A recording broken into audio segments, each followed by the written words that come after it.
The black truck rolled into Hollow Creek just after sunset, its headlights cutting through the dying light like twin blades.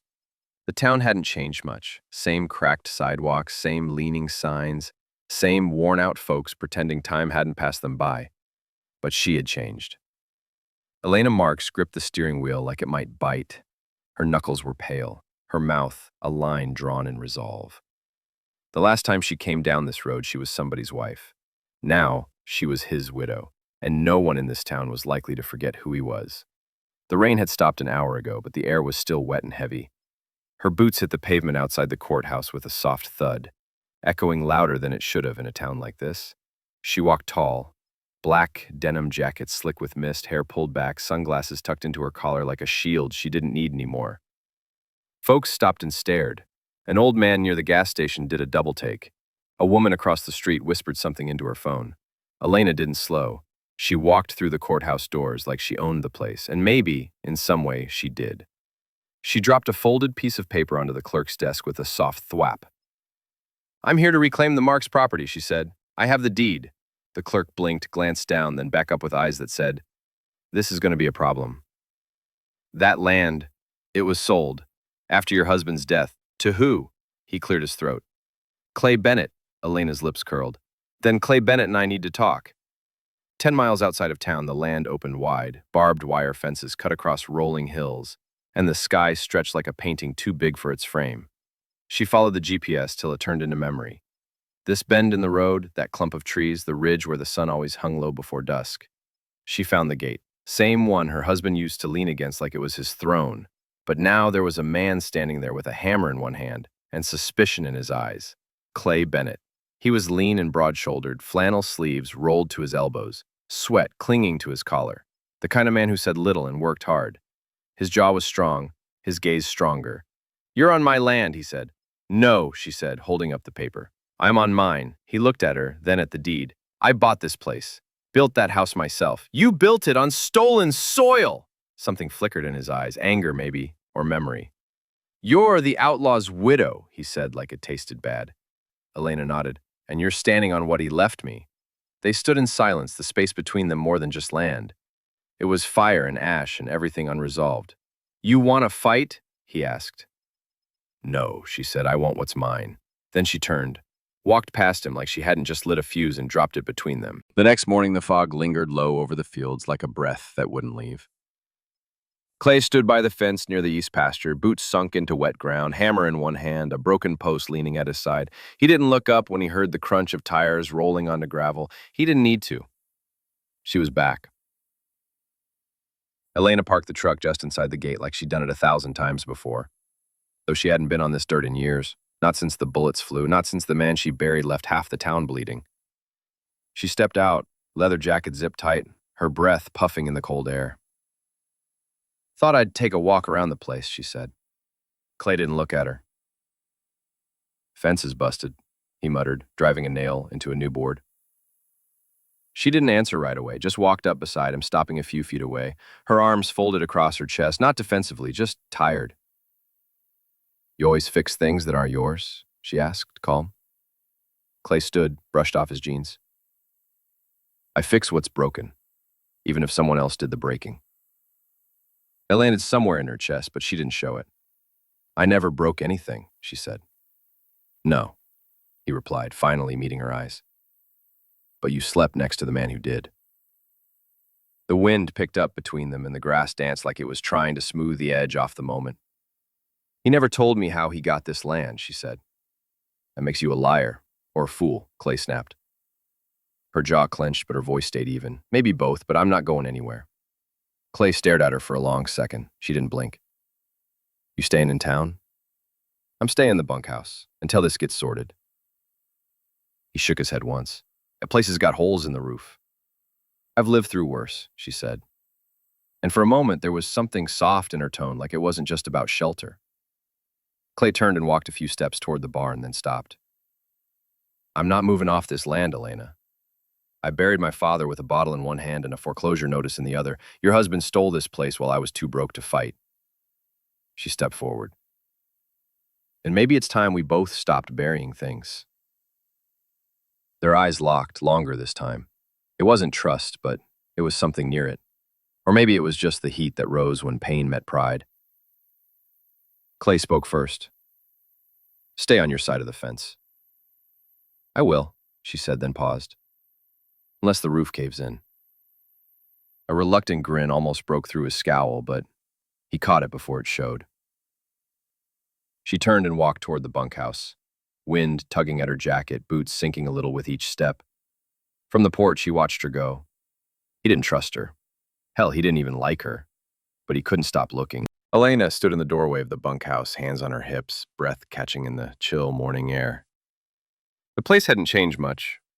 Wood walls gray with age, window frames swollen from years of rain. The smell, dust, pine, and a hint of oil hit her hard. It was the last place her husband stayed before he died.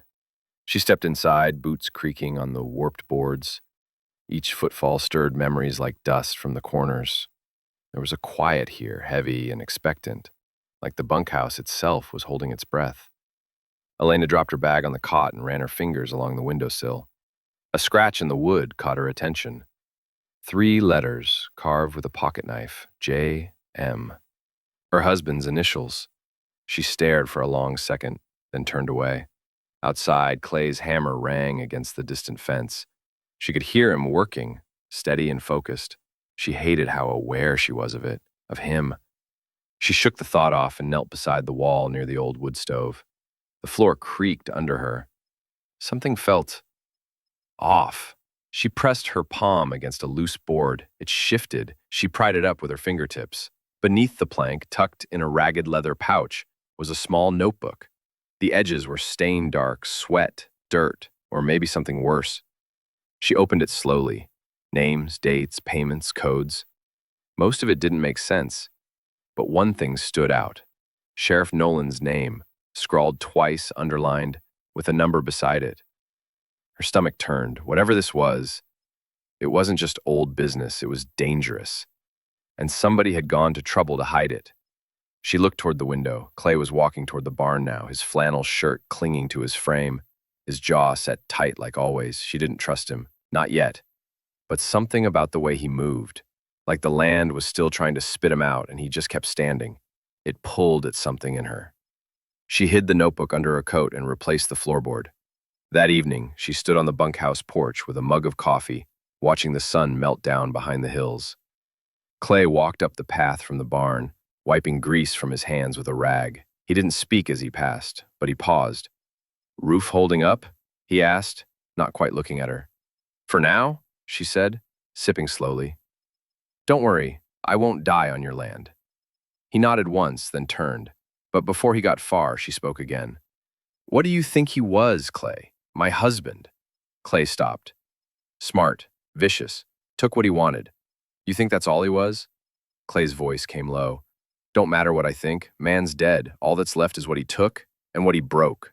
And with that, he walked away, leaving her with the night and the notebook burning a hole under her coat.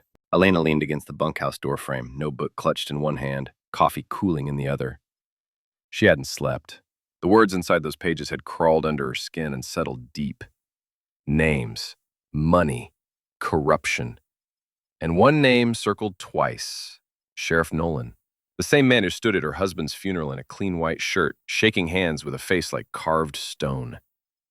He offered her condolences that day, soft-spoken and fake. She remembered the way he looked at her then, like he already knew she'd vanished before the dirt even settled. Her coffee tasted bitter. From down the hill, Clay was saddling his horse. Sunlight caught on the leather and glinted off the buckle at his waist. He moved with a kind of confidence that didn't need an audience, fluid, practiced, quietly furious. Elena watched him, arms crossed now, eyes narrowed. She didn't want to need him, but the ledger had changed everything. If what was in those pages was true, her husband didn't just steal land. He was part of something much larger, something still alive. She stepped off the porch. By the time she reached the corral, Clay was slipping on his gloves. Morning, she said, keeping her voice light. He looked up, no smile. You need something? She held out the notebook, not offering it fully, just letting it show in her palm. I found this in the floorboards. He stared at it, then at her. So you're snooping through ghosts now? It's my bunkhouse, she shot back. Or did you forget? He didn't answer, just nodded toward the notebook. What is it? I'm not sure yet. Lie. She was sure it was trouble. His eyes scanned her face, trying to read her. You think it's something important? I think it's something dangerous. Clay stepped closer, close enough she could see the scar above his left eyebrow. You planning to involve me in whatever you're starting? I don't trust you, she said. Good, he replied, 'cause I sure as hell don't trust you. They stood there, heat rising from the space between them. I'm not like him, she said finally. My husband. Clay let out a breath that sounded like gravel. You married him. You stayed. That makes you something. That hit harder than she expected, but she didn't flinch. Instead, she pushed the notebook into his hands. You want to pretend this land isn't poisoned? Fine, but you should know who's been pissing in the water. She turned and walked off without waiting for a response. He stood there a long moment, thumbing open the first page. Names, money, Sheriff Nolan, and one entry underlined in red. CB, 917. Quiet it down. His blood chilled. CB, Clay Bennett. Clay didn't ride that morning. Instead, he stood by the corral, hands resting on the top rail, eyes fixed on the horizon like it owed him an answer. The notebook Elena gave him lay open on the fence, pages fluttering in the wind. Her husband's handwriting was messy, rushed, like a man scribbling shadows before they swallowed him whole. His name was there, CB 917. Quiet it down. Clay stared at it for a long time. He knew the date. It was the week his father died. The week he'd been told to stop asking questions about why the bank pulled the ranch out from under them, even though the loan had been paid. He slammed the book shut. That afternoon, he rode into town, the notebook tucked in his coat. The streets of Hollow Creek were quiet, but eyes followed him. They always did. The Bennetts had a name out here, once tied to pride, now tangled in scandal and faded debt. He pulled up outside the sheriff's office, didn't go in, just sat on the horse, watching the door like he was waiting for it to blink first. After a few minutes, he turned the horse around. Not yet. He didn't know who to trust, not even himself. Back at the ranch, Elena had hung fresh sheets out behind the bunkhouse. The wind tugged at them like impatient hands. Her jacket was off, sleeves rolled, hair tied back. She looked like she belonged on that land. Damn her. Clay rode up, dismounted, and said nothing for a moment. She glanced at him, eyes narrowed. Ride go well? He tossed the notebook onto the porch beside her boots. You want to explain this? I could ask you the same, she said. He took a step forward, tone sharp. Why is my name in your dead husband's ledger, Elena? I don't know, she replied, voice steady. But I know you didn't put it there. You sound sure? I've seen liars. You're not smooth enough to be one. He didn't know if it was an insult or a compliment. They stood close now, the wind wrapping around them like a rope drawn tight. Her gaze dipped to his mouth for the briefest second. He noticed, but the moment passed. Someone wanted you quiet, she said. Same as him, only you didn't die. No, Clay said, but everything else did. She softened, just barely. I want to figure out what this is, she said, but I can't do it alone. He stepped back, chewing the inside of his cheek. I'll help, he muttered, but not for you. I don't need it to be for me, she said. I just need it to be real. Clay picked the notebook back up. It felt heavier now, like it held not just secrets, but answers he wasn't ready to know. The knock came just after noon. Elena had been pacing the bunkhouse, the ledger open again, her notes scattered on the table like loose teeth. She froze. One knock, then two more. Sharp, even. She opened the door slowly. Sheriff Nolan stood on the porch, hand resting easy on the grip of his belt. He looked like a man carved from sandstone, hard edges, weathered skin, and eyes too still. Well, look what the wind blew in. he said with a smirk. Elena didn't move. Afternoon, Sheriff. He tipped his hat, gaze drifting past her shoulder into the dim room behind. Didn't think we'd see you again. Not after what happened to your late husband. She stepped out and pulled the door shut behind her. I'm here for what's mine. His eyes slid over her face. Is that so? He smelled like aftershave and engine oil. His badge caught the light just enough to feel like a threat. I heard you've been reacquainting yourself with the property, he said slowly. She said nothing. Look, Nolan continued, leaning a little closer. I know it can be difficult, coming back to where the blood dried. I just hate for you to get caught up in old messes that don't need digging up again. Her jaw tightened. Sounds like advice. Sounds like I've lived here long enough to know when a ghost should stay buried. Then he stepped back, tapped the brim of his hat, and walked away. Elena waited until his truck rolled out of sight before stepping back inside, heart hammering against her ribs like it wanted out. Later that evening, Clay returned from the south pasture just as the sun dipped low. Elena stood near the barn, arms crossed, her breath visible in the cooling air. He was here, she said as soon as Clay stepped down from his horse. Clay looked at her, his brow pulling tight. Who? Sheriff Nolan. Said he was checking in.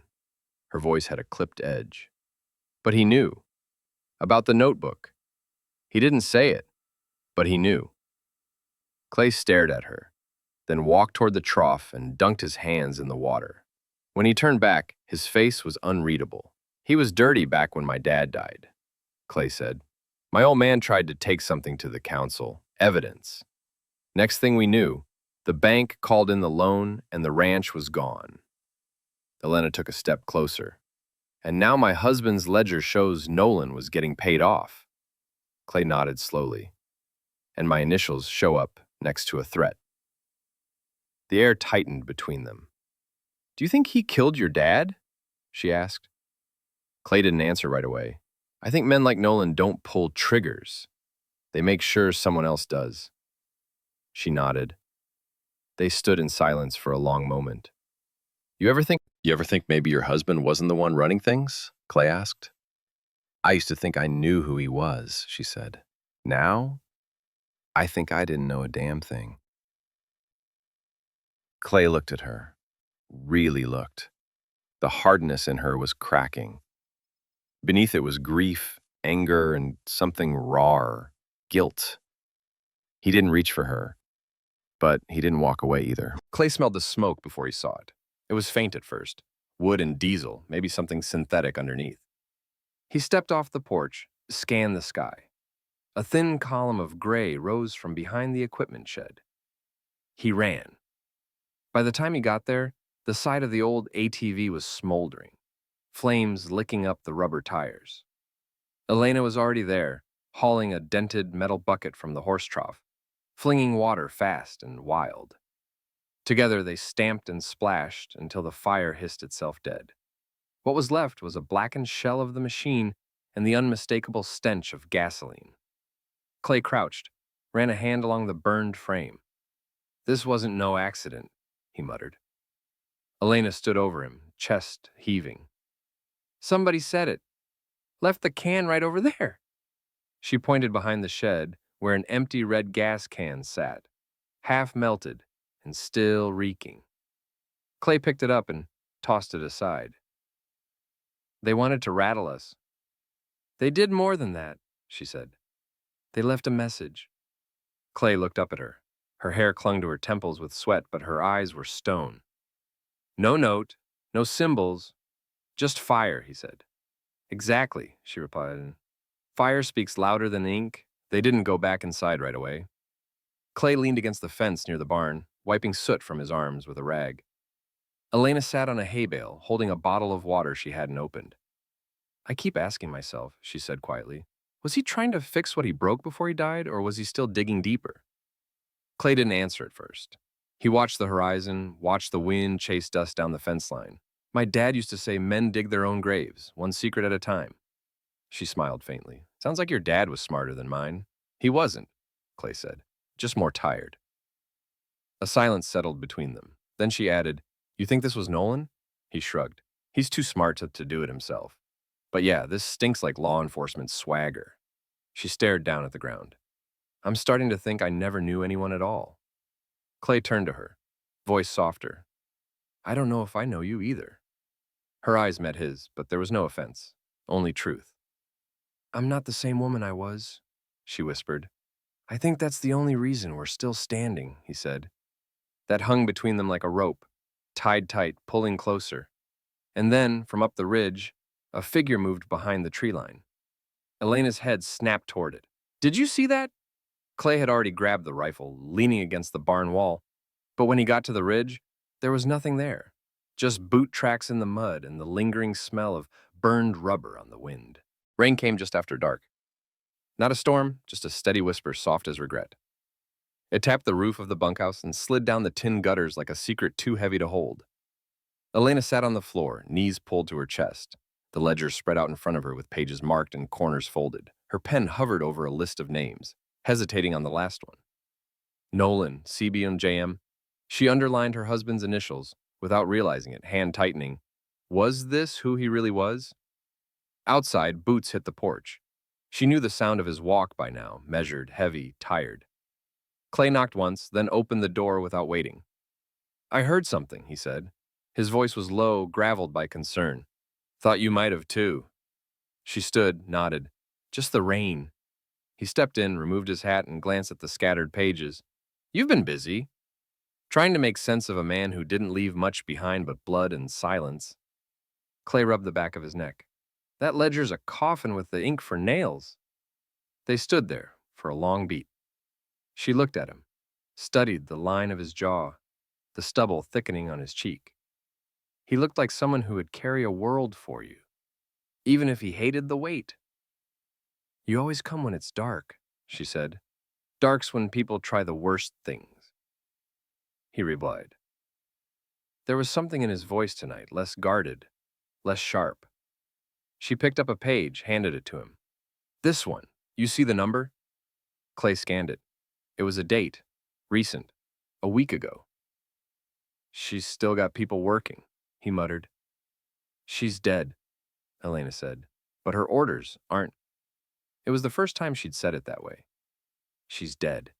Not my husband. Not Jack. Just she. A person she'd once known and now couldn't name. Clay folded the page and set it down gently. You're shaking, he said. She looked down. Her hands were trembling. I'm just tired, she said too quickly. Clay didn't move at first. Then he stepped forward, close. His hands didn't reach for her. They just hovered, uncertain. I'm not here to fix you, he said softly. I wouldn't let you if you tried, she replied. He nodded. Still, when she stepped toward him, just a little, and rested her head against his chest, he didn't pull away. His arms circled her slowly, carefully, not claiming, just holding.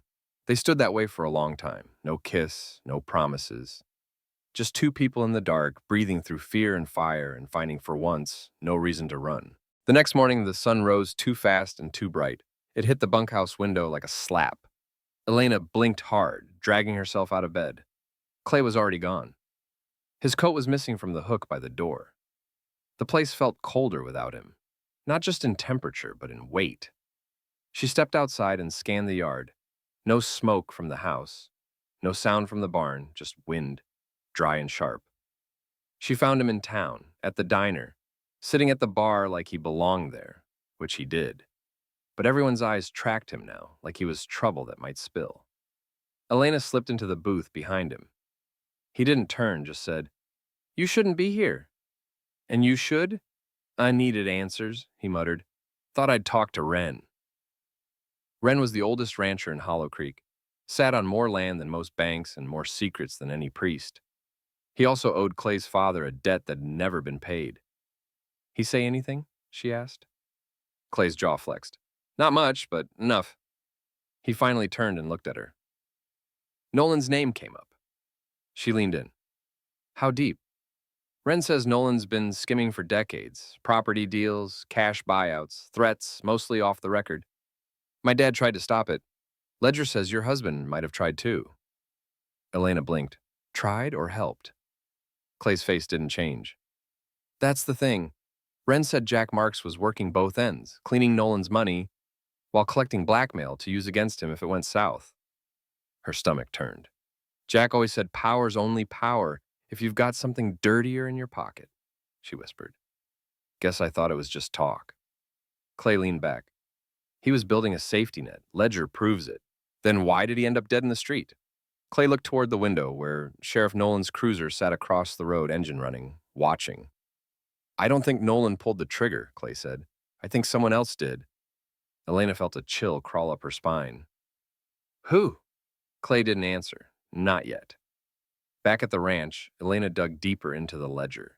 She started matching names with dates, land deals, missing persons, sudden fires. Each entry felt like a pinhole in the fabric of the town. And Nolan's name was stitched into every thread. She stared out the bunkhouse window. No one in town would speak out. They were scared. The sheriff didn't rule by law. He ruled by silence. And in Hollow Creek, silence wasn't safe, not anymore. The barn smelled like horses, dust, and old metal. Clay wiped grease from his fingers as Elena handed him a folded piece of paper. Found this in the back of the ledger, she said.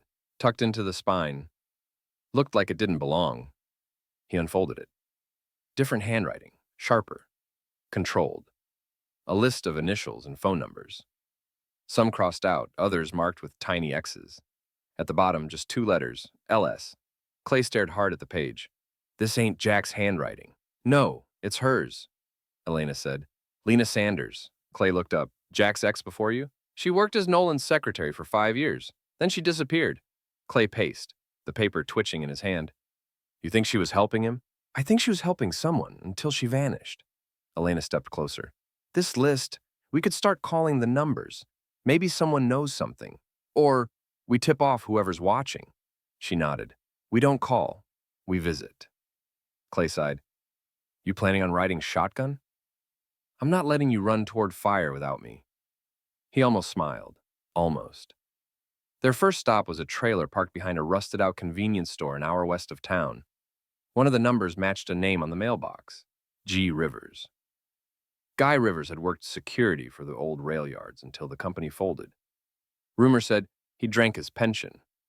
But Clay remembered him differently. A quiet man who once took a bullet for a shipment nobody talked about afterward. When Clay knocked, a shotgun answered. Back off, a voice shouted. It's Clay Bennett, he called. I ain't here to stir anything. The door cracked open. Guy peeked out, one eye squinting through the gloom. You should have stayed quiet, son. Clay stepped closer. You know why we're here? Guy looked past him at Elena. His face changed. You're her, he muttered. My name's Elena Marks. You were married to the thief, he hissed. You need to leave. I'm not here for him, she said. I'm here for the truth. Guy's hand trembled. Truth gets people hurt. Clay took another step. Was Lena Sanders helping Jack? Guy's lip curled. She was feeding him. What happened to her? Elena asked. He hesitated, then she vanished the same week the sheriff's brother showed up. Clay froze. Nolan has a brother? Out of state. Quiet type. Hired help, I think. No badge, just a gun. Guy slammed the door before they could ask more. Back in the truck, Elena stared out the window. Why keep this secret? She asked softly. Because it's the one that gets you killed, Clay said. She looked over at him. You believe my husband was trying to take Nolan down? Clay kept his eyes on the road. I think he got in too deep, tried to crawl back out, and someone didn't let him. The wind howled across the flatlands, carrying dust and silence like a warning. They weren't just digging through records anymore. They were chasing ghosts that didn't want to be found. The law office hadn't changed since the funeral. Same dusty blinds, same crooked diploma hanging on the wall, same heavy smell of stale coffee and secrets too old to sweep clean. Elena stood in the doorway, fists tight at her sides. Behind the desk sat Reed Langston, her husband's old attorney. He looked older than she remembered, thinner around the temples, slower to rise from his chair. "Elena," he said, not surprised. "Just resigned?" "Don't bother standing," she said coldly. "We're past pleasantries." Reed gestured toward the chair across from him. "I assume you didn't come to reminisce." She sat, but didn't lean back. "I need to know what Jack left with you." Reed gave a faint chuckle, though there was no humor in it. "You're going to have to be more specific." "Jack left behind a lot of problems. I'm talking about the envelope." He froze. So she wasn't chasing shadows. There was something. Reed rubbed his jaw, stalling. "How do you know about that?" "I found the ledger, the list, the payoffs. I know Jack was playing a long game." Reed's lips tightened into a thin line. "If I tell you what I have, you put a target on both our backs." "There's already one on mine," she said. Reed stood, walked to a cabinet, and unlocked the bottom drawer. From inside, he pulled a thick manila envelope, sealed with red wax. "This," he said, "is everything Jack wanted released if he died under unusual circumstances." Elena's breath caught. "He said you'd know when it was time," Reed added. "Said if you came asking, then the fire had already started." She took it, hands steady but heart thudding. "What's inside?" she asked. Reed sat back down heavily. "Names, a few documents, enough to take Nolan down, but enough to bury you too if you don't play it right." Elena stared at the envelope. Jack had always been 10 steps ahead, even in death. Back at the ranch, Clay met her at the porch. She handed him the envelope without a word. He studied her face. "You sure?" "No," she said honestly, "but I'm done being scared of ghosts." They opened it together. Inside were 3 documents. One, a deed transfer showing a massive land deal involving the sheriff's brother. Another, a photograph of Nolan with a briefcase, standing beside a man whose face had been burned out by water damage. The last was a handwritten letter from Jack. "If you're reading this, it means I lost. But if I did one thing right, it was giving you a way out. Burn it all, Elena, and don't let anyone call you a widow again." Clay looked over at her. "You okay?" She stared at the letter for a long time. "No," she whispered, "but I think I'm finally ready to fight." The flash drive inside the envelope looked cheap. Black plastic. No label. But Elena knew better than to judge by the outside. Jack had once told her the best weapons were the ones nobody noticed, until they went off. She plugged it into Clay's laptop. Files opened one by one.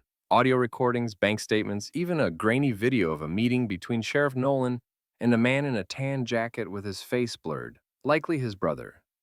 The video played on loop, no sound, just shadows doing business under a hanging bulb. Clay leaned over her shoulder, lips tight. "This is enough to start a war," he muttered. Elena didn't answer, because something in her twisted when she saw Jack's handwriting again, scrawled across a scanned page labeled insurance. He'd planned this. He knew he wouldn't make it out. "This was never about redemption," she whispered. "It was revenge." That night, Clay drove out toward Wren's ranch to share what they found. Wren had ears in places nobody else did, bars, city records, even the mayor's secretary. If anyone could help them leak the truth without getting caught in the blast, it was him. The road was dark, the headlights cutting through mist rising from the hills. Then came the pop. Not a tire, gunfire. The windshield spiderwebbed in front of Clay's face, glass cracking with a low, shattering scream. He jerked the wheel hard, tires spitting gravel, the truck swerving into a ditch. Another shot ripped through the back window. He killed the engine, heart hammering. For a long moment, there was only silence. He reached over, grabbed the flashlight from the glove box, and stepped out, crouched low, rifle in hand. No footsteps, no voices.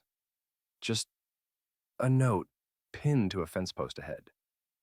He crept forward, light shaking in his grip. The paper flapped in the wind. In black Sharpie, "Turn back or stay dead." Back at the ranch, Elena stared out the bunkhouse window, arms crossed tight. When Clay returned, mud on his jeans, blood in his palm from the broken glass, her face went pale. "You're hit? Just a scrape." She helped him inside, sat him down, wrapped his hand. He didn't speak until she tied the cloth. "They're watching every move," he said. "That was a warning." Elena sat back. "Then we stopped playing defense." He looked up at her, surprised. "I didn't come back to bury another man I love," she said. It was the first time she'd said it out loud. Neither of them reacted right away. But something shifted in the room. Quiet. Solid. Like the moment before a match is struck, and the fire finally starts. Clay woke first, light spilling in through the cracked bunkhouse window like dawn's promise and threat. His hand throbbed beneath its bandage, fierce and insistent.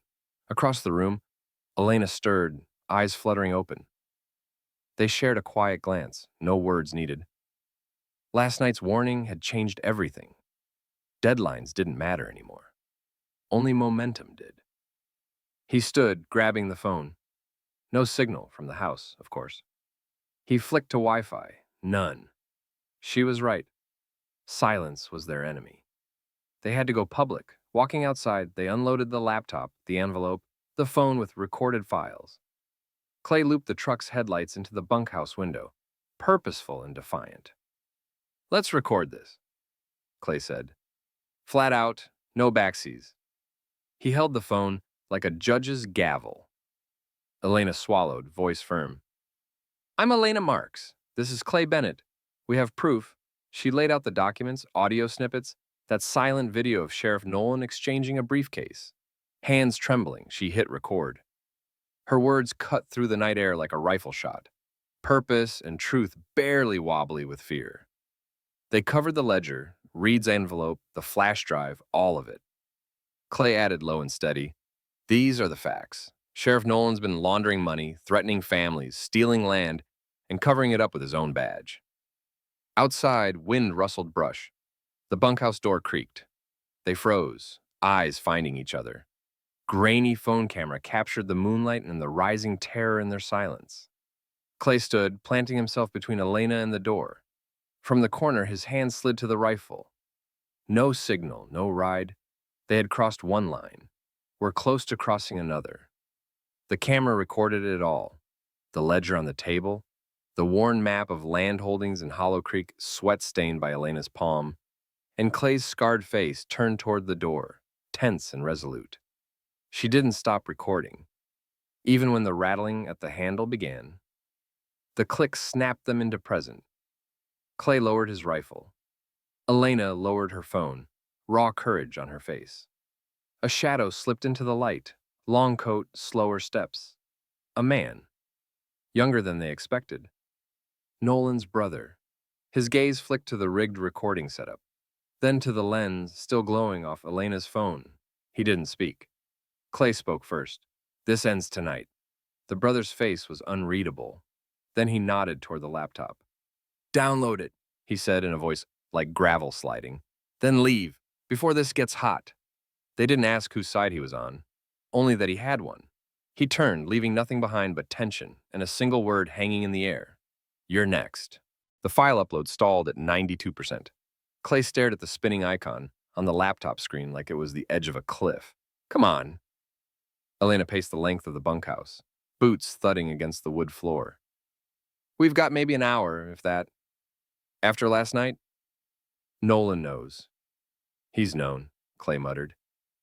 "He just didn't think we'd go this far." Outside, the horses were restless. Thunderheads rolled low in the west, casting long shadows over the pasture. A storm was coming, and not just from the sky.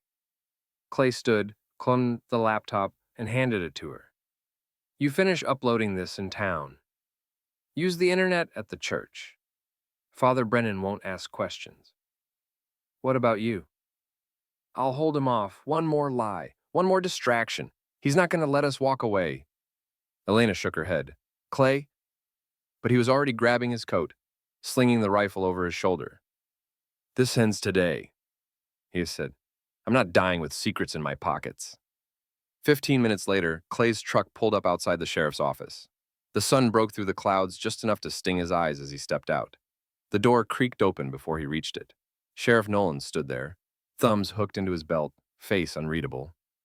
"Well now," he said, "ain't you tired of kicking this hornet's nest?" Clay didn't flinch. "You killed Jack Marks, Nolan smirked. If I had, would I tell you? No, Clay said. But I'm not the one who needs to believe it. He pulled a phone from his coat pocket, not the one Elena took. The burner. A bluff. I sent everything we found to 3 people, Clay said. One of them's in the DA's office, another's in the press. Nolan's face didn't move, but his eyes narrowed. You made your play, Nolan said. But you forgot something. What's that? I don't need a courtroom to win. I only need a funeral. He stepped back and nodded. A figure moved inside the office. Nolan's brother. And he was armed. Clay's heart pounded. But just then, tires screamed in the distance. A second truck. Elena. She wasn't supposed to come back. But there she was, hair wild in the wind, laptop still glowing in her lap. The video's live, she shouted through the window. It's already up. Nolan's jaw tightened. His brother stepped back. And for a breathless second, it felt like maybe they had pulled it off. Until the rifle cracked and someone fell. Blood hit the dirt before the echo of the gunshot faded. Elena screamed. Clay crumpled beside the truck, one leg twisted under him, hand pressed to his side. Red spread through his shirt fast. Clay! She yelled, leaping from the cab, forgetting everything. Laptop, plan, safety. She dropped beside him, heart thudding so loud it drowned the wind. I'm okay, Clay muttered, voice tight with pain. Just a graze. But he was lying. She could see it. The entry wound was low, near his hip. Not fatal, but bad. Inside the sheriff's office, Nolan didn't blink. He didn't look shocked. He looked relieved, like the damage was done and now he could finally clean up. His brother lowered the rifle, cool as a butcher. Elena's hands shook as she ripped her scarf off, pressed it hard against Clay's wound. You stay awake. You stay with me. Always planned to, he gritted. She turned, fury burning behind her eyes. You're finished, Nolan. That video is already spreading. The sheriff stepped onto the porch, slow and calm. Maybe it is. Maybe folks will talk. But let me tell you something, sweetheart. He knelt in the dirt across from them. Truth don't matter near as much as who's willing to bleed for it. Clay coughed. Then, I guess that makes you a coward. Nolan's face twitched, just barely. You think this ends with a YouTube video? Think again. People forget, or they get scared, or they disappear. Elena stood, stepped between Nolan and Clay. Not this time. He stared at her. She stared back. A beat passed, then another, and then sirens. From the ridge, from the east, from everywhere. Backup. Wren's boys, the town. Sheriff Nolan turned toward the sound, eyes narrowing. I hope you know what you started, he said. I do, Elena whispered. I started with the truth. He didn't move, but his brother did. Dropped the rifle, raised both hands, and just like that, the spell broke. 20 minutes later, Nolan was in cuffs. Clay was on a stretcher, and Elena, blood on her hands, breath ragged, stood in the middle of it all, eyes fixed on the wreckage, heart pounding like a war drum. She should have felt victorious, but all she felt was numb. Because justice always comes with a cost, and hers was lying on that stretcher, pale as the sky before a storm. Weeks passed. The bunkhouse was quiet now, the scars of the fight slowly healing, inside and out. Clay was alive, bruised, stitched, walking with a limp and a stubborn grin that refused to leave. The sheriff was gone. His brother had cut a deal to testify. Half the town turned on Nolan once the truth spilled wide. Names, bribes, threats, the ledger, the fire. The secrets had been loud. But truth was louder. Still, peace didn't come easy. Not for Elena. She stood at the edge of the pasture, watching the sun fall behind the hills, hands deep in her coat pockets. The wind tugged her hair across her face. Clay came up behind her, slow and steady. You could stay, he said. She didn't turn. I know, she whispered. You don't have to run anymore. She finally looked at him. I'm not running, she wailed. But I need to go. I need to figure out who I am without him, without the blood, the name, the mess. Clay nodded. His eyes didn't beg. He understood. When will I see you again? She gave him a soft, crooked smile. When the dust settles, maybe. They stood like that for a long time. Then she stepped forward, pressed her lips against his, gentle, aching, unfinished. It wasn't goodbye, it wasn't a promise either. It was something in between. She pulled away, eyes shining. Take care of the land, she said. He smiled. It'll miss you. She walked to the truck, tossed her bag in the passenger seat. The engine roared to life, and with one last look in the rear view, she drove down the gravel road, alone, but not empty, because this time, the widow didn't leave a trail of grief behind her. She left fire, and a story they'd tell in Hollow Creek for years to come. If that ending hit you in the gut like it did us, make sure to tap that like button and subscribe to Saddlehorn Stories for more wild tales from the modern West. Now we want to hear from you. What do you think really happened to Jack's first wife, Lena Sanders? Was she scared off, paid off, or something darker? Drop your theories in the comments. We read every single one.